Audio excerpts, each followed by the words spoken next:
Salam sehat Bapak Ibu yang diberkati oleh Tuhan.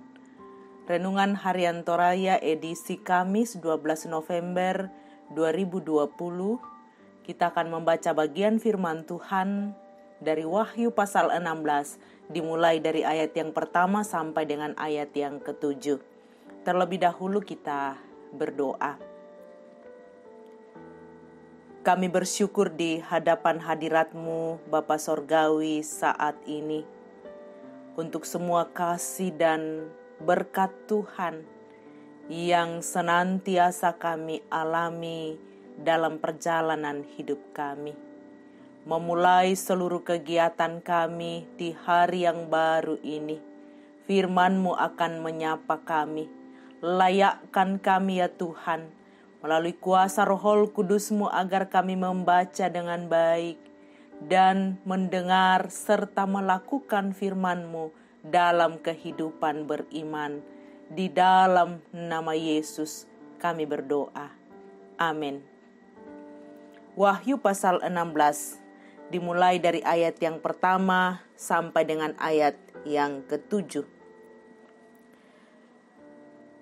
Dan aku mendengar suara yang nyaring dari dalam bait suci berkata kepada ketujuh malaikat itu, "Pergilah dan tumpahkanlah ketujuh cawan murka Allah itu ke atas bumi."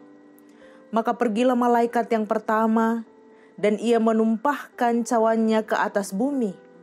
Maka timbullah bisul yang jahat dan yang berbahaya pada semua orang yang memakai tanda dari binatang itu, dan yang menyembah patungnya.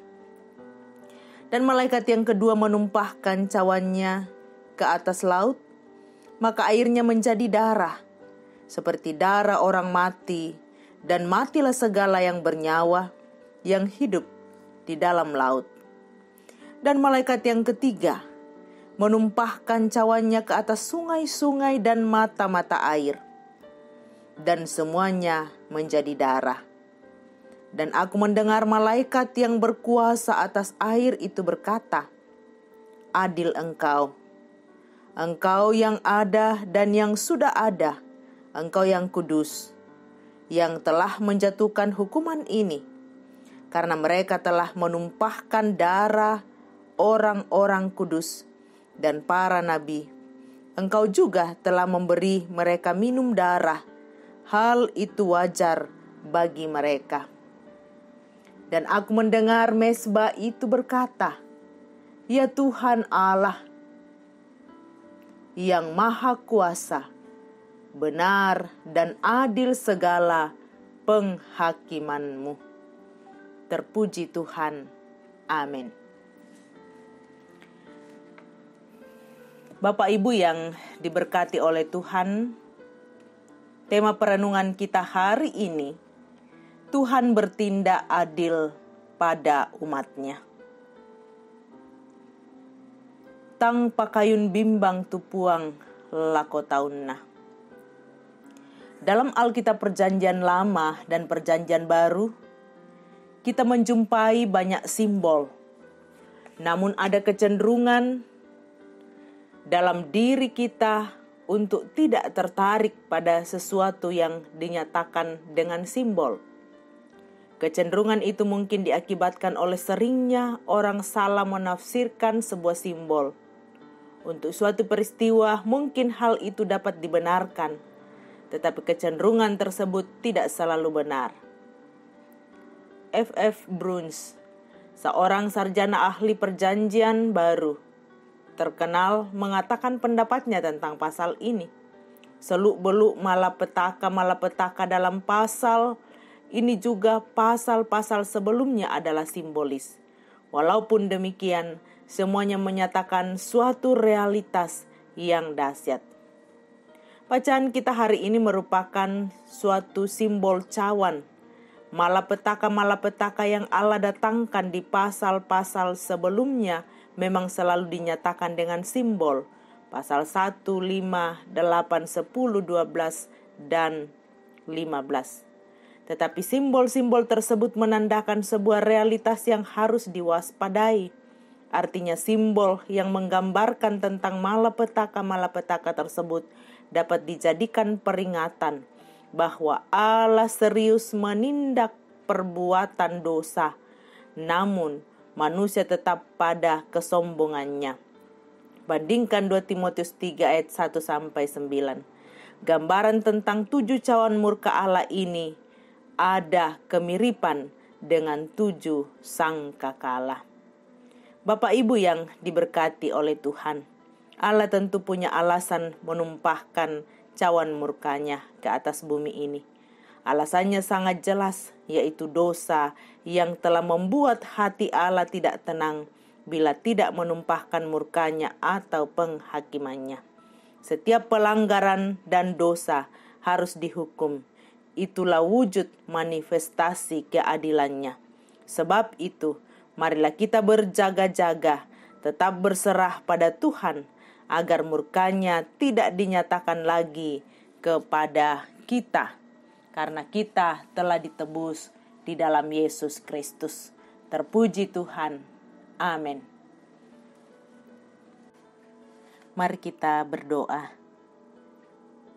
Bapa Sorgawi, kami bersyukur di hadapan-Mu untuk firman-Mu yang menyapa kami. Roh Kudus Tuhan memberkati setiap kami anak-anak-Mu, agar kami menjadi pelaku firman-Mu di dalam kehidupan beriman. Terima kasih Bapa Sorgawi. Kami berdoa memohon kasih dan berkat-Mu untuk seluruh jemaat Ramah. Tuhan berkati dalam mengangkat tanggung jawab pelayanan, baik selaku majelis gereja, pengurus OIG, kasih dan berkat-Mu nyata. Kami berdoa untuk seluruh jemaat dalam pekerjaan masing-masing dan juga dalam menikmati masa pensiun. Kami percaya kekuatan dan pertolongan Tuhan yang akan menguatkan anak-anak anggota jemaat dalam tumbuh kembang pendidikan mereka. Tuhan, hadirlah menguatkan, menopang pemuda-pemudi kami dalam pergaulan mereka, dalam pekerjaan. Tuhan memberkati, terlebih dalam mencari pasangan hidup yang sepadan. Kasih dan berkat-Mu nyata. Kami mohon berkat-Mu untuk pemerintah bangsa dan negara kami. Tuhan memberkati juga tenaga medis, tim dokter dalam penanganan COVID-19. Kami percaya kasih Tuhan menguatkan juga petugas keamanan dan petugas gugus COVID. Bapa Sorgawi, kami terus berdoa bersama-sama untuk seluruh jemaat di dalam menjalani kehidupan beriman, yang bersyukur atas semua berkat-berkat Tuhan, ulang tahun pernikahan, dan semua kasih dan berkat Tuhan yang dialami lengkapi sukacita jemaat. Kami berdoa untuk jemaat yang bergumul karena duka cita. Tuhan, hadirlah menguatkan, menghibur semua keluarga yang berpisah dengan orang yang mereka kasihi. Juga kami berdoa untuk keluarga besar gereja Toraja bersama dengan keluarga Bapak Agus Salim. Tuhan memanggil keluarga Pendeta Gerson, keponakan dari Bapak Agus Salim yang adalah istri almarhum. Kami mohon Tuhan sumber kekuatan dan penghiburan, agar dalam duka cita ini melihat dan mengalami kasih dan kekuatan dari Tuhan.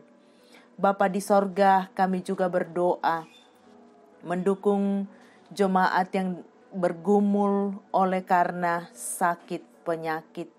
Mohon kekuatan dari Tuhan untuk anak-anak kami dan seluruh warga jemaat. Secara khusus untuk anak kekasih Randy Sarira, anak dari Bapak Yunus Sarira yang saat ini dirawat di Rumah Sakit Akademis UGM Jogja. Anak kekasih Tania Tiku Padang, anak dari Bapak Wendy Tiku Padang yang dirawat di Rumah Sakit Atmedika Palopo. Bapak Yesa Lulinggi, Bapak Daniel Lupang, Bapak Yohanes Sipi, Ibu Ruse, Ibu Marta Laklang, Ibu CH Dengen, Nenek Boko, Ibu Matius Ruru, Ibu Yeti Julius, Bapak Albertus Pongmasak, Bapak Yunus Mudin, Bapak TR Andi Lolo, Bapak Yusuf Rante, Bapak Oni Lakbu Awal, Mikael Osi Panggalo, Oma Keti, Ibu Margareta Kobong, Bapak Karel Paranoan, Ibu Ludia Kandola, Ibu Ana Rampo Tiku Padang, Bapak Yusuf Dengen, Ibu JS Baneh Naftali Mina, Ibu Andaria Satu, Ibu Hermin Bongga, Ibu Yohana Bura, Ibu Damaris Siri, Bapak Sugeng Prihatno, Ibu Baharudin Dendang, Ibu Magdalena, Bapak Yakob Buang, Ibu Peter Tenah, dan yang tidak sempat kami sebutkan, Tuhanlah sumber kekuatan dan kesembuhan untuk orang yang kami kasihi.